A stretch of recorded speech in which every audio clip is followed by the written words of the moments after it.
یہ شعر جو بھائی، یہ شعر جو تو گنگنا رہا ہے بہت پرانا ہے.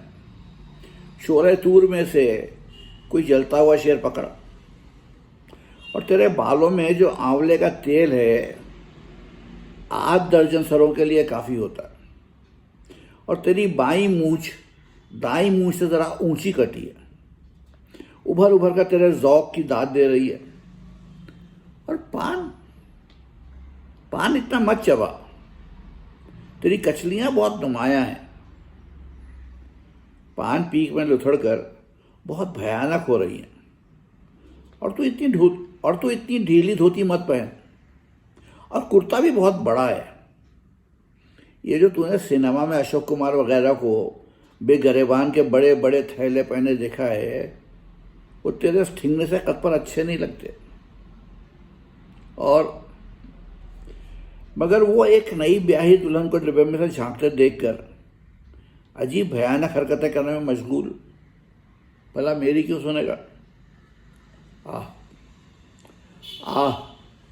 میری آنکھیں جی چاہا مٹی بھر کے ریت اٹھا کر جھونک لوں. ریل کا کوئلہ جانے کتنا گھس گیا. میرا جی بری طرح متلا رہا تھا. معلوم ہو رہا تھا کہ وہ سارا دودھ جو بچہ پی رہا ہے اور پی چکا ہے میرے اسی حلق سے گزر رہا تھا. اور منہ کا مزہ بدلنے کے لیے میں نے ڈلیا میں سے تنکے توڑ کر چبانا شروع کر دیا. 2 کولی ہنسی مذاق میں باہم گتھم گتھا عجیب و غریب گالیاں دے رہے تھے. میں نے سوچنا شروع کیا کہ دوسری قوموں کی گالیاں بھولی اور غیر دلچسپ ہوتی ہیں.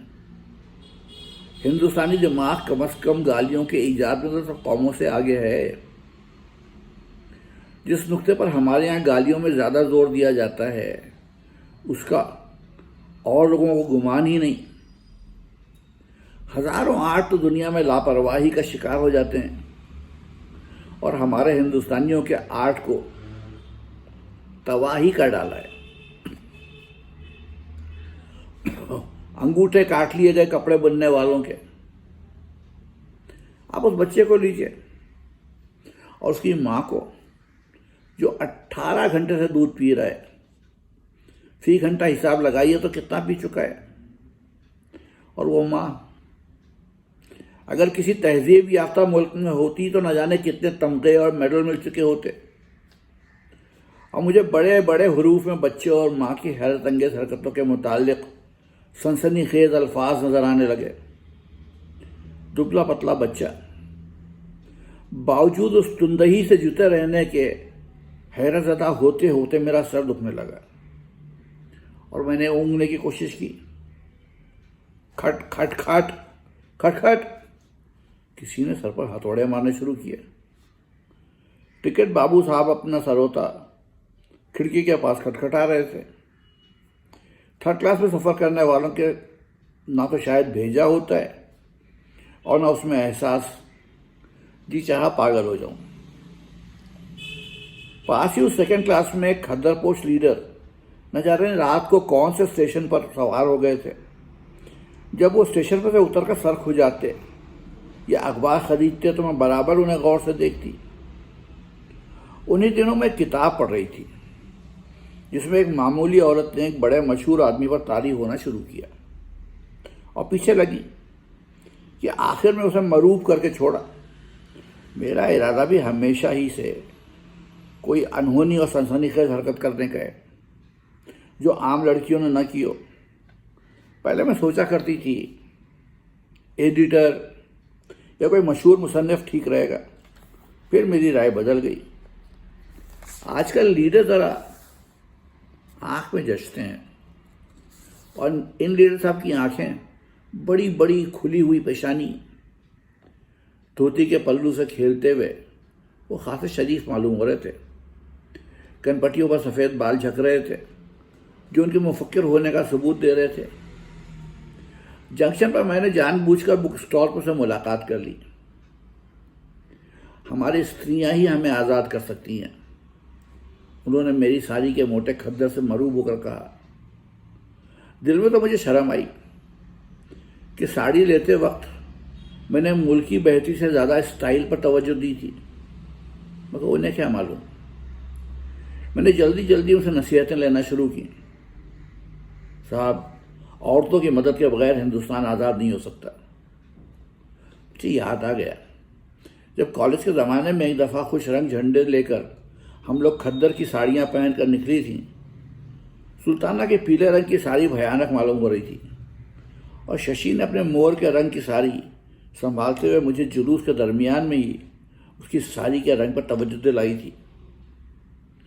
اور اس وقت سلطانہ کے کانوں پر پڑے ہوئے بال کڈوں کی طرح معلوم ہو رہے تھے۔ ہاں، زینب غضب کی لگ رہی تھی، پر وہ راستہ بھر نریندر صاحب سے فس کرتی گئی۔ جوگی بیچاری نے ششی سے کتنی دفعہ ساڑی مانگی تھی، مگر ششی کی ساڑیاں جلوس والی لڑکیوں نے پہلے ہی لے لی تھیں، اور وہ اسی روز نئی کھدر کی ساڑی لائی جسے کلف کی بو سے ناک اڑی جاتی تھی۔ استریوں کو کسی کے دکھ کی پرواہ نہیں کرنی چاہیے، وہ بولے۔ لیجئے، بھلا ہم لوگ دکھ کی پرواہ کریں گے؟ جلوس میں جاتے وقت دل سے دعائیں مانگ رہے تھے، کاش پولیس مزاحمت کرے، ورنہ یہ تو کچھ بات نہ ہوگی کہ جلوس نکلے اور یوں ہی گشت لگا کر چلا ہے۔ جوگی تو یہاں تک کہتے تھے کہ کاش لاٹھی چارج ہو ہم پر، مگر وہ تو ہماری قسمت میں تھا ہی نہیں۔ پولیس کو جیسے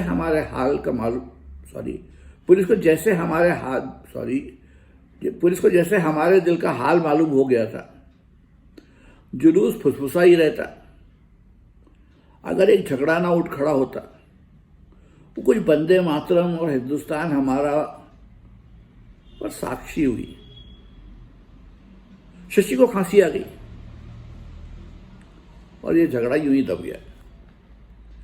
جس بات میں عورتیں حصہ نہ لیں تو جانو گاڑی کا ایک پہیہ نہیں۔ مجھے یاد آیا کہ بہت دن ہوئے میں نے ایک فلم دیکھا تھا، اس میں سوائے ایک بوڑھی ہوٹل والی کے اور کوئی عورت نہ تھی۔ اس قدر غیر دلچسپ فلم تو میں نے ساری عمر میں نہیں دیکھا۔ ہم سارا وقت اسی انتظار میں رہے کہ اب کوئی عورت آئے اور اصل تماشا شروع ہو، اور سچ کہتی ہوں کہ ایک پہیے کی گاڑی تو پھر بھی چلی جائے، وہ فلم ذرا بھی نہ چلا۔ اور پھر مجھے ایک دم خیال آیا کہ ہم لوگ زندگی کو گاڑی سے کیوں تشبیہ دیتے ہیں، چکی سے کیوں نہیں دیتے، یا چمٹے سے کیوں نہیں؟ یہ خیال بڑا بے تکا پر آ گیا دل میں۔ اگر لیڈر صاحب کو میرے دل کی باتیں معلوم ہو جائیں تو بس نہ جانے کیا کرتے۔ وہ کتنی دیر تک ایک کڑمخ سے سر مارتے رہے جس کے خیالات کا سر نہ پیر۔ مگر اس میں میرا کیا قصور کہ ایک بات پر مجھے ہزاروں الٹی سیدھی باتیں یاد آ جاتی ہیں۔ پھر کچھ موجودہ نظام تعلیم کا ذکر ہونے لگا، 2-3 اور آ کر سننے لگے۔ ان میں سے ایک کی ناک سکڑے ہوئے لمبے چہرے پر عجیب چیز لگ رہی تھی، گویا ریگستان پر ایک تمبو سا تنا ہوا ہو۔ دانت ان کے بھی پھپھودی لگے ہوئے تھے۔ میرا دل چاہا کہ کوئی ان کے دانت مانجھ دے، اور لیڈر کا لیکچر سننے کے بجائے میں حیرت میں ڈوبی یہ سوچ رہی تھی کہ اس شخص کی بیوی کیا کرتی ہوگی۔ کاش کوئی ان کے دانت مانجھ دیتا، اور میرا دل گھبرانے لگا۔ جی چاہا کسی نہایت ہی خوبصورت آدمی کو دیکھوں جس کے دانت پھپھوندی چڑھے ہوئے نہ ہوں، اور جس کی ٹانگ دھوتی میں سے رات تک نہ کھلتی ہو، اور جس کے کپڑوں میں سے ہلکی ہلکی خوشبو آ رہی ہو، اور اس کے سینے پر سر رکھ کر اتنا روؤں کہ سارا کوئلہ جو راستے بھر میں میری آنکھوں میں جھونکا گیا تھا دھل جائے، اور بچے کے قصور سے جو میرا جی متلایا تھا، اور وہ 3 آوارہ مزاج بننے کی کوشش کرتے ہوئے نوجوان، قلی اور ان کی گالیاں، ریل کے ہچکولے، یہ دنیا ساکت ہو جائے اور بس تو یہ تھا عصمت چغتائی کا آج کا افسانہ. کل پھر کوشش کروں گا.